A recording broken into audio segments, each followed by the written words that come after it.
Real মাদ্রিদে Vitinha এবং বার্সেলোনায় Harry Kane, পাশাপাশি বার্সা ভার্সেস এলসে ম্যাচ নিয়ে একজন বার্সা ফ্যান হিসেবে আমার কিছু কথা।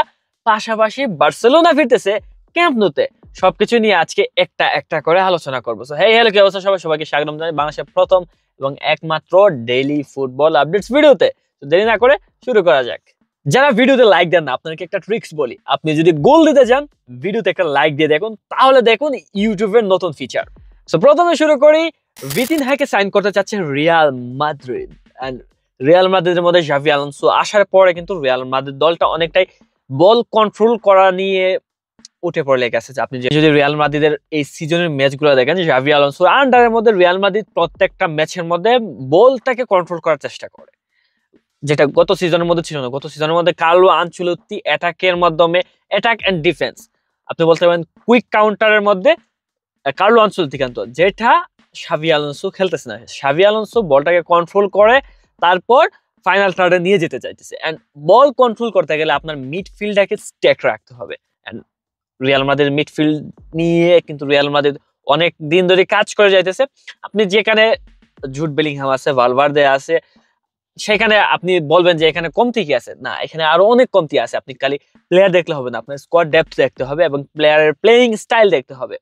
আপনি দেখেন ভালভার্দেকে অনেক সময় না, বেশিরভাগ সময় রাইট ব্যাক হিসাবেই খেলতে হয়, কিন্তু আরেক কথা। সো রিয়াল মাদ্রিদ তারা বল কন্ট্রোল করার জন্য এরকম মিডফিল্ডার খুঁজতেছে, কিন্তু অনেকেরই নাম আসছে। আপনি বলতে পারেন অ্যালেক্সিস ম্যাকঅ্যালিস্টার থেকে শুরু করে এনজো ফার্নান্দেজ থেকে শুরু করে আরো রোদ্রির নাম পর্যন্ত কিন্তু এসেছিল। এখন আজকে নতুন আপডেট ফেরেবাছে একটা সোর্স, যেটা রিয়াল মাদ্রিদ অথবা স্প্যানিশ ফুটবলটাকে কভার করে। তো তারা আজকে একটা রিপোর্ট দেয় যে রিয়াল মাদ্রিদ নাকি পিএসজি স্টার, গত সিজনের সবচেয়ে আলোচিত একজন মিডফিল্ডার, আপনি বলতে পারেন লাস্ট সিজনের বেস্ট মিডফিল্ডারও বলতে পারেন, ভিতিনহাকে নাকি রিয়াল মাদ্রিদ সাইন করতে যাচ্ছে। এবং ভিতিনহাকে সাইন করার জন্য নাকি রিয়াল মাদ্রিদ 100 মিলিয়নের একটা বিড প্রস্তুত করতেছে। এন্ড তারা পিএসজি কে কনভিন্স করার চেষ্টা করতেছে যে এই 100 মিলিয়নের মাধ্যমে কি কোনোভাবে ভিতিনহাকে সাইন করা যায় কিনা। টু বি অনেস্ট, 100 মিলিয়ন দিয়ে ভিতিনহাকে কোনোদিনই সাইন করা সম্ভব না। 100 মিলিয়ন কি, আপনি যদি ভিতিনহাকে সাইন করতে যান, at least minimum you have to pay 150 million. মানে এটা অবভিয়াস। আপনি লাস্ট সিজনের ভিতিনহাকে দেখেন এবং এই সিজনের ভিতিনহাকেও দেখেন, আপনি 150 মিলিয়নের নিচে এখন বর্তমান কারেন্ট মার্কেটের মধ্যে কিন্তু 150 million is nothing that a big deal. But we all know Real Madrid 150 million দিয়ে প্লেয়ার এর সাইনিং মানে কতটা রেয়ার। আমার জানা নেই যে রিয়াল মাদ্রিদ কখনো 150 মিলিয়ন দিয়ে প্লেয়ার সাইন করছেও কিনা। তো এটা আর কি কথা। সো ভিতিনহাকে যদি যে ছাড়েও, তাহলে minimum at least 140 to 50 million Lazim, must be. And আমাদের তারপরের নিউজ, হ্যারি কেনকে সাইন করতে চাচ্ছে বার্সেলোনা। তো এই জিনিসটা কিন্তু মার্কেটে আজকে নতুন না, এই রিউমারটা অনেক আগ ধরেই কিন্তু মার্কেটের মধ্যে ছিল। আমি নিজেও কয়েকবার আমাদের ডেইলি ফুটবল আপডেটসে কভার করছি, বাট এই জিনিসটা আজকে হঠাৎ করে আবার কেন বলতেছি। এখন কেনকে বার্সেলোনা প্রথম থেকে নজর রাখতেছিল, এন্ড আজকে এই জিনিসটা কেন উঠে আসছে? কারণ হ্যারি কেনের এজেন্টের সাথে বার্সেলোনার এজেন্টের নাকি যোগাযোগ হয়েছে, কথাবার্তা হয়েছে জিনিসটা নিয়ে। ডিআরইউ স্পোর্টস, আপনার সোর্স জানতে চান, আমি সোর্স পর্যন্ত বলে দিলাম। ডিআরইউ স্পোর্টস একটা আর্টিকেল প্রকাশ করে যে হ্যারি কেনের এজেন্ট এবং বার্সা এজেন্টরা তাদের নিজের মধ্যে যোগাযোগ করছে, এন্ড হ্যারি কেন নাকি বায়ার্ন মিউনিখ থেকে আগামী সিজনের মধ্যে মানে বায়ার্ন মিউনিখ ছাড়তে চায়, ইচ্ছাকৃত না, তবে বার্সা যেহেতু পারসিউ করছে, বার্সা যেহেতু তাকে অ্যাপ্রোচ করছে, এন্ড বার্সেলোনাকে ভাই আপনি ফিরিয়ে দিতে পারবেন না। Barcelona is one of the greatest club in football history alongside many others club, but Barcelona একটা ইলাইট ক্লাব, এন্ড ইলাইট ক্লাবের মধ্যে যে কেউ আসতে চায়। সো হ্যারি কেন বর্তমানে বায়ার্ন মিউনিখের মধ্যে আছে, এন্ড বায়ার্ন মিউনিখের মধ্যে তার কন্ট্রাক্ট আরো অনেক লম্বা একটা কন্ট্রাক্টই আছে, এন্ড তার রিলিজ ক্লজ হচ্ছে 65 মিলিয়ন। বার্সা যদি হ্যারি কেনকে সাইন করতে চায়, তাহলে 65 মিলিয়ন দিয়ে কিন্তু হ্যারি কেনকে সাইন করতে পারে। And if you ask me, 65 million দিয়ে হ্যারি কেনকে সাইন করাটা কি লেজিট হবে অথবা নাকি লস হবে? বিশ্বাস করেন, চোখ বন্ধ করে নিয়ে নেন। এই যে হ্যারি কেন যেই খেলা দিতেছে এই সিজনের মধ্যে, 65 মিলিয়ন দিয়ে যদি হ্যারি কেনকে সাইন করা হয়, মানে এটা হবে ডাকাতি, বুঝেন? আপনি ইসাককে দেখেন, লিভারপুল ইসাককে সাইন করছে কত দিয়ে? 130 মিলিয়ন প্লাস, কিন্তু ইসাক কি ডেলিভারি দিচ্ছে? হাসপাতালের বেডে শুইয়া। সো ওই জিনিসটা আপনাকে খেয়াল করতে হবে। পাশাপাশি আপনি যখন একটা ট্রান্সফারের মধ্যে যান, আপনি জাস্ট খালি প্লেয়ারের এই যে স্টেটস দেখবেন, আর অনেক কিছু দেখবেন।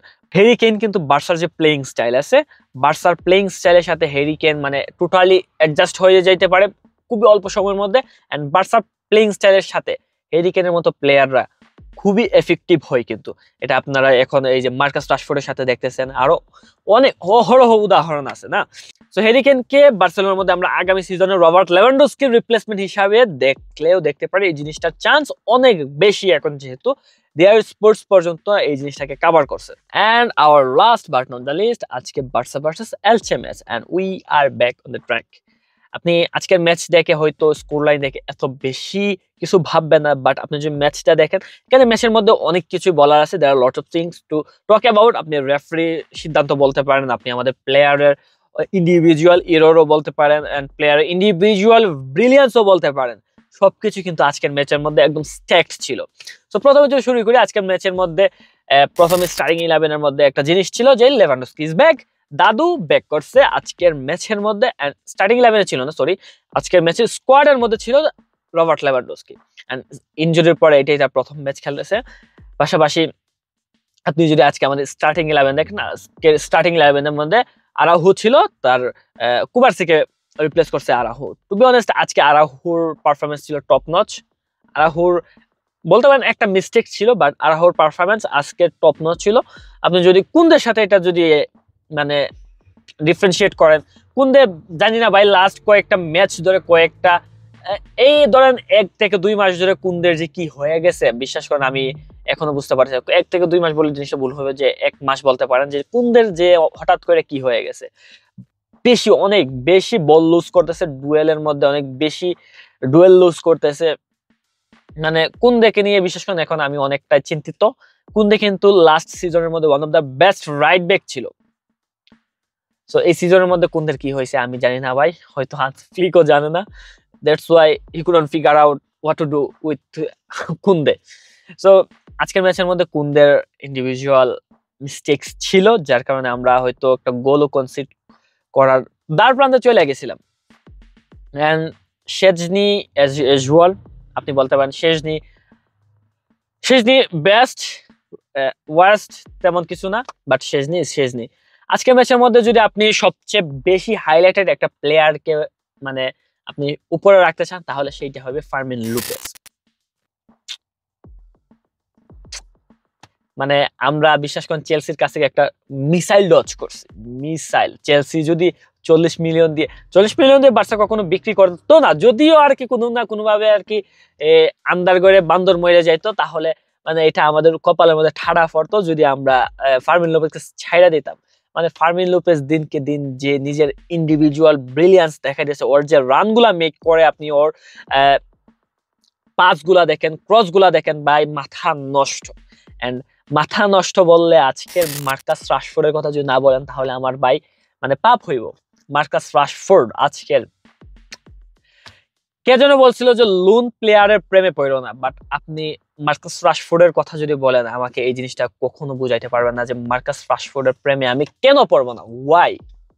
আমি কোনো রিজন খুঁজে পাইতেছি না। মার্কাস রাশফোর্ড বার্সায় জয়েন করার আগে থেকে ওই বার্সার প্রতি যে ডেডিকেটেড ছিল, ওইটা আমার সবচেয়ে বেশি নজর কাড়ছিল। এন্ড বার্সায় আসার পরে মার্কাস রাশফোর্ড কয়েকটা দিন স্ট্রাগল করছে, but he was one of the favourite player on the pitch if you ask me.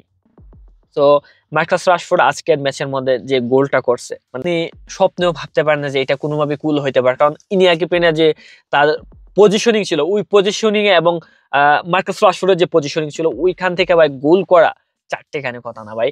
তার আপনি বলতে পারেন যে বার হিট করছে, তারপরে ডিফ্লেক্ট হয়েছে বার থেকে, বাট সেটা হচ্ছে ভাই খেলারই অংশ। গোল বারের মধ্যে ডিফ্লেক্ট হবে, ওইটা গোলেরই অংশ, ওইটা বাদ দেন। তারপরে আজকে আমাদের মিডফিল্ডের মধ্যে পেদ্রি ছিল না, এন্ড মিডফিল্ডের সব দায়িত্ব গিয়া পড়ে ফ্র্যাঙ্কি ডিয়ং এর উপরে। And if you ask me, Frenkie de Jong nailed it. আজকে ম্যাচের মধ্যে ফ্র্যাঙ্কি ডিয়ং বলতে পারেন যে পুরোটা ম্যাচ এখান থেকে মাঠের এই মাথা থেকে ওই মাথা দৌড়াইছে। তো ফ্র্যাঙ্কি ডিয়ং এজ ইউজুয়াল যদি বলেন যে ফ্র্যাঙ্কি ডিয়ং এর পারফরমেন্স, আমি ওরে 8 আউট অফ 10 দিব। আজকের ম্যাচের মধ্যে আমি ফ্র্যাঙ্কি ডিয়ংকে 9 আউট অফ 10 দিব। পার্সোনাল যদি আমাকে আস্ক করেন, তো আমি 9 আউট অফ 10 দিব। কেন? আপনি দেখেন আজকে ম্যাচের মধ্যে পেদ্রি নাই, and we all know Pedri বার্সার জন্য কতটা ইম্পর্টেন্ট, পেদ্রি বার্সার মিডফিল্ডারকে কিভাবে কন্ট্রোল করে। এন্ড পেদ্রির অনুপস্থিতিতে আপনি কাকে দিয়ে এই জিনিসটাকে ফিল আপ করবেন? Obviously Frenkie de Jong, right? Frenkie de Jong আজকের ম্যাচের মধ্যে তার ক্রিয়েটিভ মিডফিল্ডারের যে রোল ছিল সেটাও খেলতেছিল, তারপর এর পাশাপাশি ডিফেন্সিভ মিডফিল্ডারের যে রোল সেটাও ভালোভাবে নিভাইতেছিল। মানে ফ্র্যাঙ্কির একটা পারফেক্ট পজিশন মাঠের মধ্যে আমি খুঁজে পাইতেছিলাম না। কেন? কারণ ফ্র্যাঙ্কিকে আমি এই মাঠের এই মাথা থেকে ওই মাথা পর্যন্ত আমি দৌড়াইতে দেখতেছিলাম। তো তারপরে আপনি যদি বলেন আজকে ম্যাচের মধ্যে তারপরের যে হাইলাইটেড জিনিস যেটা হচ্ছে রেফারির কয়েকটা পিন পয়েন্ট এরর ছিল আজকের ম্যাচের মধ্যে। আপনি যদি দেখেন, সো আমি কয়েকটা জিনিস নিয়ে বলবো, সবগুলো নিয়ে তো বলা সম্ভব না, কারণ লা লিগার referee sucks, we all know that. আজকের ম্যাচের মধ্যে একটা জিনিস যেটা আমার অবাক লাগছে, clear as a day light, মানে এটা কর্নার ছিল, ক্লিয়ারলি ডিফ্লেক্টেড হয়েছে, বাট ওইটারে গোল কিক দিছে এলচের। What the hell is this La Liga? মানে লা লিগার রেফারি কি কোনোদিনও ভালো হইবে না? মাসুদ ভালো হয়ে গেল, লা লিগার রেফারি ভালো হইবে না। তারপরে মার্কাস রাশফোর্ডের একটা হেড ইনজুরি ছিল, হেড কনট্রাকশন ছিল। আপনি ফিফার নিয়ম অনুযায়ী কোনো প্লেয়ার যদি মাথার মধ্যে আঘাত পায়, মাথার মধ্যে ইনজুরি পায়, তাহলে খেলা যে অবস্থাতে থাকুক 10 সেকেন্ডের মধ্যে খেলা থামাইতে হইবে। 10 সেকেন্ডের মধ্যে। সেই জায়গার মধ্যে এই ম্যাচের মধ্যে বার্সেলোনাকে আরো এক্সট্রা 2 থেকে 2.5 মিনিট ম্যাচ কন্টিনিউ করতে হয়েছে, কিন্তু শেষ পর্যন্ত বার্সা বল উইন করে সেটাকে বল মাঠের বাইরে পাঠায়, তারপর রেফারিকে ওইখানে পাঠাইতে হয়েছে। মার্কাস রাশফোর্ড অবভিয়াসলি সে আইসা বলতেছিল, ওই প্লেয়ার আইসা রেফারিকে মনে করে দিতেছে যে হেড ইনজুরির নিয়ম বুঝাই দিতেছে। রেফারি বলতেছে কি, আমি ভাবছিলাম যে ওইটা তোমার সাইড, এই মাথার সাইডে ইনজুরি পাইছো, মুখের মধ্যে ইনজুরি পাইছো, মাথার মধ্যে পাও নাই। What the hell are you doing, man? R VAR কোন কারণে বসে আছে? I don't know. So দিন শেষে স্বস্তি। আর আরেকটা জিনিসের কথা তো বলতে ভুলে গেছি, লামিন ইয়ামাল আজকের ম্যাচের মধ্যে ওপেনিং গোল করছে, and after breakup Lamine Yamal goal করছে, এটা বিশ্বাস করেন বার্সা ফ্যানদের মনের মধ্যে খুশিতে নাচার একটাই কথা, কারণ নারী চলে গেছে এন্ড লামিন ইয়ামালের ম্যাজিক শুরু হয়ে গেছে। তো থ্যাঙ্কস নিকি নিকোলে, thank you so much, we all love you বার্সাকে, লামিন ইয়ামালকে এইভাবে ছাইড়া দেওয়ার জন্য। সো এই ছিল আজকে আমাদের ডেইলি ফুটবল আপডেটস। ভিডিও যদি ভালো লাগে এবং ডেইলি ফুটবল আপডেটস যদি আপনি আপনার নিউজ ফিডে পেতে চান, তাহলে ফলো করুন, সাবস্ক্রাইব করুন 90 মিনিট প্লাসকে। Football all along, free Palestine.